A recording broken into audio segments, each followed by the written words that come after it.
Hey friends, today I'm going to talk to you about Siri. C'est moi. En quoi puis-je vous aider? Bonjour les amis, aujourd'hui je vais vous parler à propos de Siri. Désolé, je ne maîtrise pas tout à fait l'art de la conversation. Ah ben je vois ça. Have you ever had problems using Siri in French or even in your native language? Est-ce que vous avez déjà eu des problèmes en utilisant Siri pour parler le français ou pour parler votre langue native?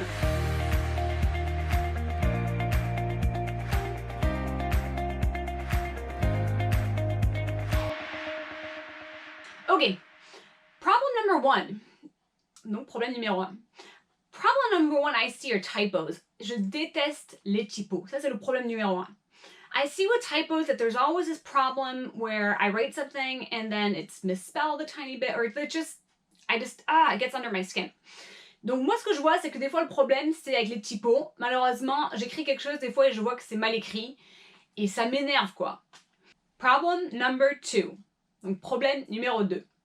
Spelling. I've noticed that sometimes the spelling is completely different and it is just like, I can't believe that it's misspelled because I'm very picky about that and I always try to check a gazillion times when I send an email and so forth. But when I'm using Siri, which I've also done for emails, well then sometimes there's these spelling mistakes that I didn't intend to have in there.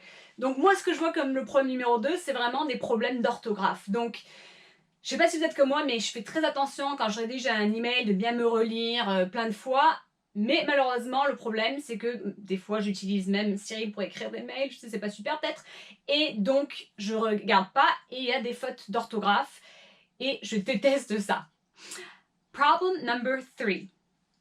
Problème numéro 3. Problem number 3 is that I see that they are sometimes homonyms and that Siri picked the wrong one. So then my sentence looks like it just was very poorly written. Donc le problème que je vois donc dans le problème numéro 3, c'est l'utilisation d'homonymes. Et dans ces homonymes, par exemple, je vais écrire le mot C, C apostrophe EST, et Siri va l'écrire SES. Donc on voit vraiment qu'il y a une différence. Et ça me saoule. Parce que du coup, quand je me relis, je fais « Oh là là, on dirait vraiment que j'écris comme une grosse... » Voilà quoi. Donc, c'est vrai que ça peut être un problème quand on utilise Siri. Problem number 4 is the grammar sometimes is off when you use Siri. You'd think Siri'd know the grammar a little bit better, right? Jeez. Le problème numéro 4 que je vois, c'est qu'en fait, c'est un problème de conjugaison de verbes ou juste de grammaire en général. Des fois, je regarde et je me dis, mais punaise, mais Siri, elle devrait mieux assurer que ça, quoi. C'est quoi ce délire? Et en fait, je vois que Siri, grammaire, voilà, quoi. An example is the word like to speak, where I'm using maybe the past tense, so it would be like I have spoken, and in French, since the ending is the same, parler, it sounds the same, but it's written differently, whether it's you're using the infinitive form or you're using the past tense passé composé. But what I notice is that Siri picked the wrong one again. Donc ce que je remarque, c'est que malheureusement, dans des problèmes de conjugaison, par exemple que j'utilise le passé composé ou le verbe à l'infinitif, on va dire du verbe parler, eh bien Siri ne distingue pas la différence des deux et va choisir celui que je voulais pas qu'elle choisisse, forcément. Those are 4 problems that I experienced, and so many times after rereading something I sent, whether it was a Facebook message or whether it was a message, an email message, or even replying to a student or a text message, and I'm rereading myself thinking, oh my gosh, I look like I really suck at writing, when apparently I don't. So that's been some problems that I've experienced with Siri. Have you guys experienced some of that? I don't know. You have to tell me in the comments below, and maybe what you've done to fix it.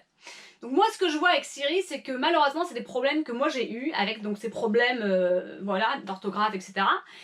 Et ça a vraiment été des problèmes pour moi parce que par exemple, maintenant quand je rédige quelque chose, des fois je me relis, je dis mais purée, mais j'ai trop mal écrit quoi, ça me saoule, ça me gave quoi.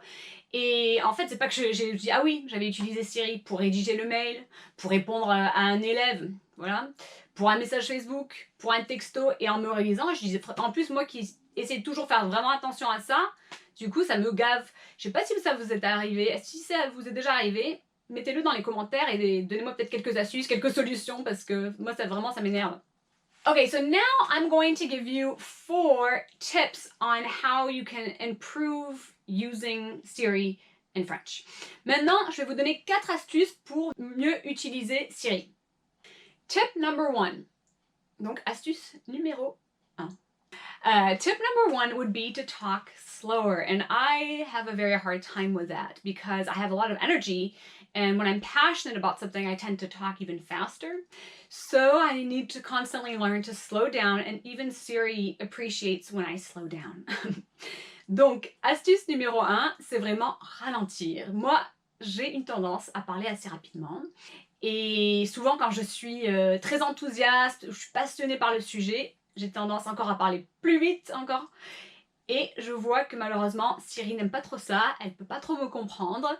Donc, je dois apprendre en utilisant Siri à ralentir un petit peu. Tip number 2. Teach Siri to recognize your voice. Astuce numéro 2. Apprenez à Siri comment reconnaître votre voix.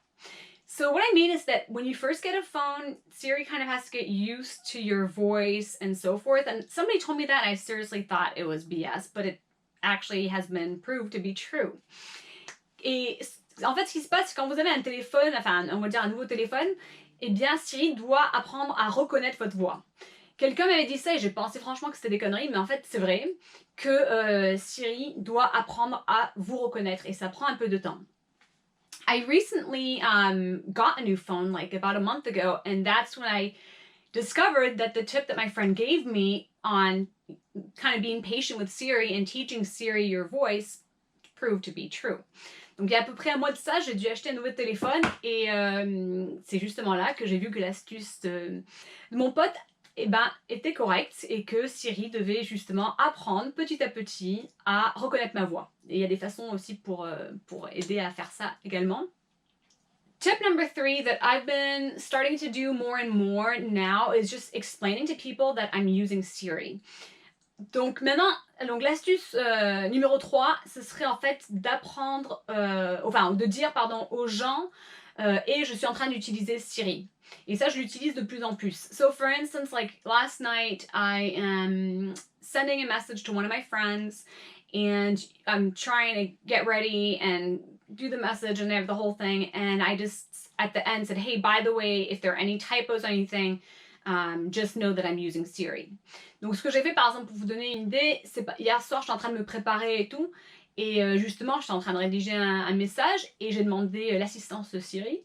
Et en demandant à Siri justement de rédiger mon message, à la fin en fait, j'ai bien marqué à ma copine, j'ai dit au passage, je suis en train d'utiliser Siri, donc s'il y a des fautes d'orthographe, etc.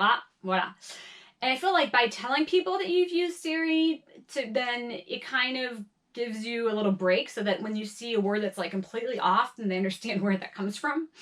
Donc ce qui est bien, c'est vraiment en disant aux amis, écoutez, franchement j'ai utilisé Siri pour le message, donc s'il y a des fautes d'orthographe, je n'ai même pas pu relire parce que du coup c'est un message vocal.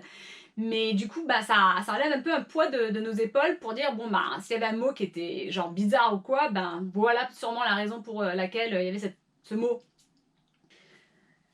Tip number 4 is if you can reread yourself. If it's a message that if you're writing something important that you really would not want to even say that you're using Siri, or a message that you don't necessarily want to send right away, then at the limit, just keep it as a draft.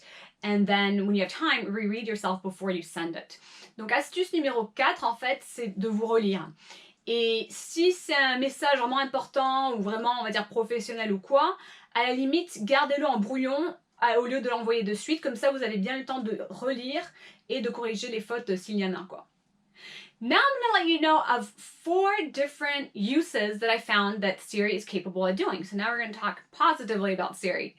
Maintenant, je vais vous donner 4 autres utilisations de Siri. Donc, on va parler un peu mieux de Siri avec ses utilisations différentes. So, tip number 1 would be to ask Siri to spell something. Donc, l'astuce numéro 1, ce serait de demander à Siri d'épeler quelque chose. Siri, comment on épelle le mot expression?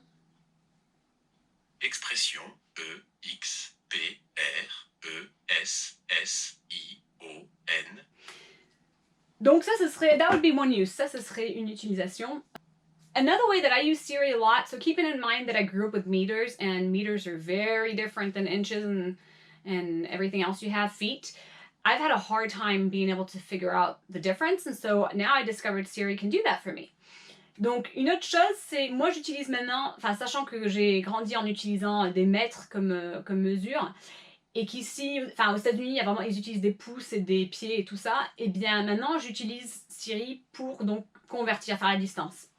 So for instance, I'll give you an example. I measure about 5, I think I'm 5'3". So I know what that is in French. I had to learn what it was in English, but I'm going to ask Siri to tell me what it is in English if I didn't know, okay? Donc, du coup, un autre truc, c'est que par exemple, moi, je mesure, bon, on va dire en taille américaine, je mesure 5 pieds et 3 pouces, je crois. Bon, j'ai dû apprendre. Donc, si je savais pas, enfin, quand je savais pas, ce que j'aurais pu faire, c'est donc demander à Siri, c'est quoi en centimètres 5 pieds et 3 pouces? 160,02 Okay. cm. C'est 160 cm, donc 1m60 quoi. C'est ça. So it'd be 160 centimeters, which in French it's so easy to calculate. It's like 1 meter 60. So I knew that, but before that, I was like, whoa, it's crazy. Donc j'avais ça, mais avant, je savais pas. Utilisation numéro 3, so use number 3 would be temperatures. If you're not sure, again, like temperatures can vary from place to place, and so this would be great to use for temperatures. So you can find out what the temperature is now, but you can also find out what the Fahrenheit to Celsius difference is. Donc aussi on peut utiliser Siri pour demander donc la température, le temps qu'il fait dehors, mais également pour convertir les Celsius et les Fahrenheit. Par exemple, I'll give you an example. Siri, c'est quoi la température actuelle? Il fait 18 degrés en ces moments. Ok. So it says it's 18 degrees Celsius. Let's find out what that is in Fahrenheit. Donc ils me disent 18 degrés Celsius. On va découvrir ce que c'est en Fahrenheit. C'est quoi 18 degrés Celsius en Fahrenheit? Ça fait 64,4 degrés Fahrenheit. Okay, so it's pretty cold. It's 64 degrees out. So in Fahrenheit. Donc 64 degrés Fahrenheit. Donc ça c'est génial. That's a great tool, right? Use number 4 would be something that I'm really bad at. Leaving a tip. Donc astuce ou utilisation numéro 4, ce serait quelque chose que moi j'ai un peu de mal avec, c'est de laisser un pourboire.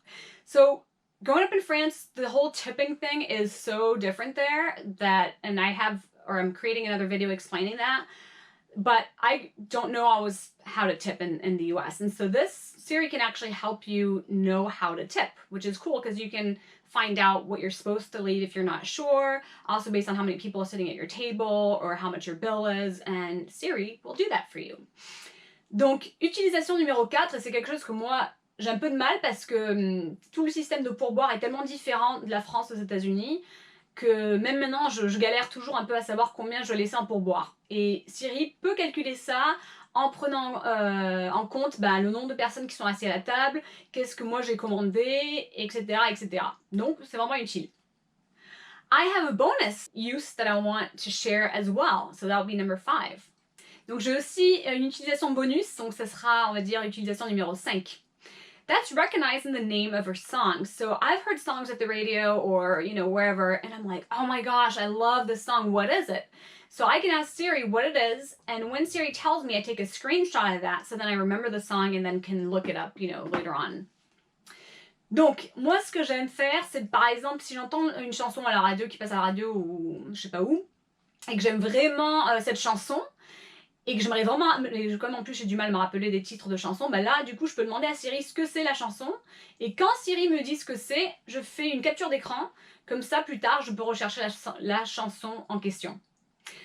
I hope that this video was useful to you. I'm going to tell you one last thing. If you watch this long, is that you obviously do want to improve your French.